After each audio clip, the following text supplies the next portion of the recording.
Hello, my name is Wendy Wright. I am a preschool teacher at Hager Preschool, and I am on the literacy task force that involves the Owensboro Public School District and other stakeholders within the community. My committee that I am working with is the early childhood and family portion. And we've done some videos earlier in this year showing parents, giving them a modeling of how you may interact with your child while reading a book, but I thought it would be very important today to kind of give you an idea of all the different types of books that you and your child may want to read.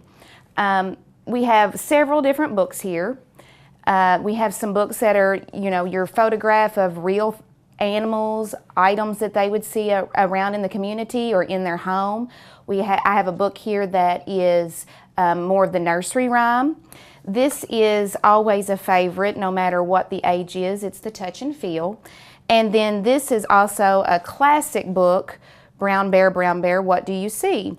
When you're choosing a book for you and your child, or if your child wants to choose the book, you have to really think about their age and also their interest level. Your younger children, younger than 3, are going to really be drawn more towards the touch and feel type of books. And if, let's say you choose to read this together, obviously when you open it up, you do see some words, but there's also a page in which your child is want to touch, because at this stage, they're still into touching things. It's very sensory, and that's how they're learning more about their environment. You may read the words on the page, but you may also not, depending on your child and their interest. The important thing is that you at least start to use some of the vocabulary so that they begin to learn the names of just very common things. For example, you might say that this is a chick or a chicken, and you're going to touch and feel, and then when you turn the page, have another farm animal and talk about, it's a horse, and maybe what the baby horse is called a foal. And here's another place for you and your child to kind of touch and explore. Once again, you may want to read the words. It just depends on your child.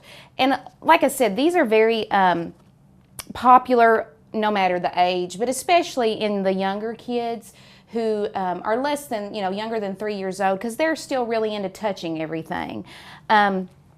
Move into a book like Rain, Rain, Go Away. It's a very common nursery rhyme.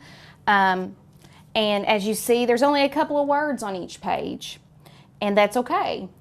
You want to talk about pictures and what's happening in the pictures. Maybe why are they using an umbrella? And this helps to build comprehension, and it helps for the child to develop some thought processing skills, even at this age. These are just very early literacy skills. They may not want to read every page, and that's okay, especially in their the younger stages.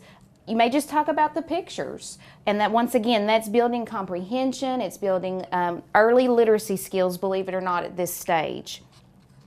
If your child is patient enough that you can read every word, then it's very good for you to take your finger along with the words as you read them, so that they see that there are words on every page, and those words can be read, and those are early literacy skills. This is another book that is good for vocabulary. It helps kids to start to expand that, and the larger your vocabulary, the more you develop those reading skills at an early age.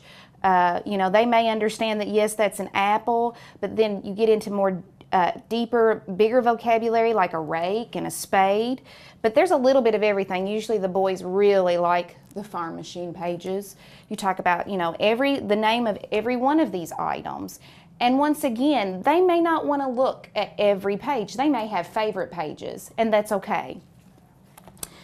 As they get a little older, 3 and 4 years old, depending on their interest level and how well they're able to stay still for a period of time, you get into books that have just more of a storyline. Like this one is called Very Hairy Bear. And you have more words on the pages. You may only talk about the pictures. You may only get to read one sentence of that page, but that's okay.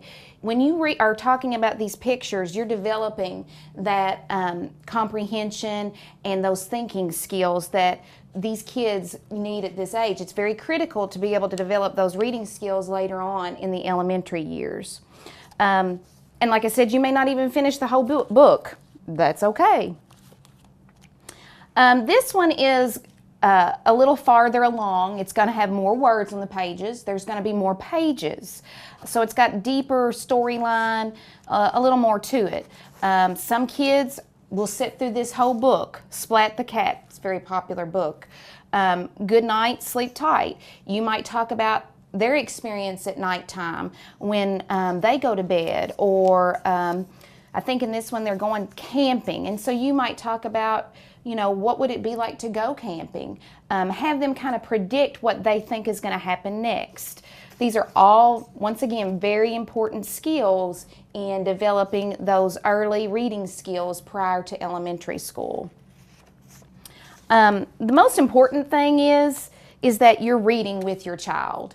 And like I said, they may not want to read every page, but they are starting to learn to love that idea that books can be read, there's stories to them, and you know, they just take an interest in something that they're going to use for the rest of their life.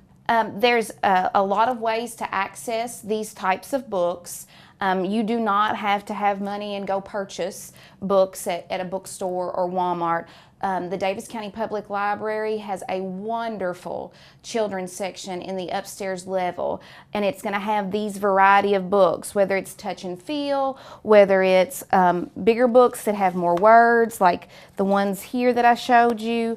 And then if your child is in school, they're going to be going to the library and getting access to those books there.